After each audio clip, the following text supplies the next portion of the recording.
大家好，这里是百味厨娘。玉米面属于粗粮，常吃对身体非常好。咱们今天就用玉米面来做一个好吃的。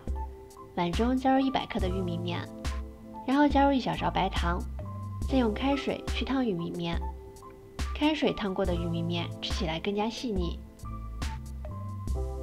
烫成这种颗粒状就可以啦。往里边打入1颗鸡蛋，然后再加入2颗酵母。先把食材搅拌一下，再往里边加入50克的凉水，把凉水换成牛奶也是可以的。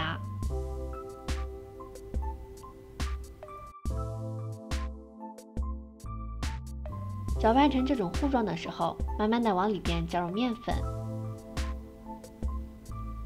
先加入50克左右的面粉，搅拌一会儿看看粘稠程度。如果太干的话，再加一点水；如果太湿的话，再加一点面粉，搅拌成视频中的这种粘稠度就可以啦。再用保鲜膜盖住，醒发半个小时。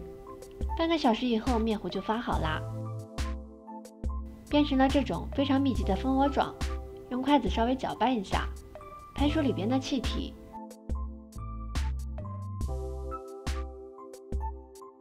饼锅里边少刷一点油。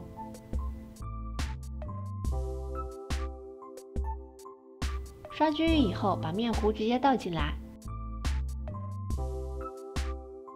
用铲子把面糊直接摊平整，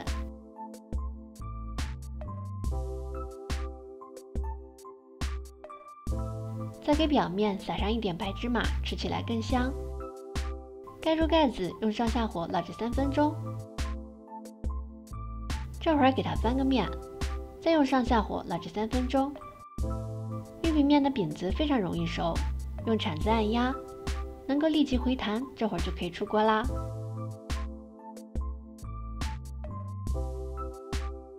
把它放在案板上，香香脆脆的玉米饼就做好啦。放凉以后，直接把它切成小细条。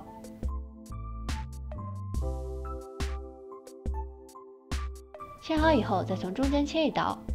这样吃起来更加方便一些，外表金黄酥脆，内里也是非常的柔软蓬松。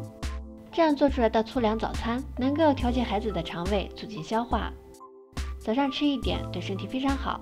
如果你喜欢的话，就收藏转发试试吧。这里是百味厨娘，我们下期视频再见。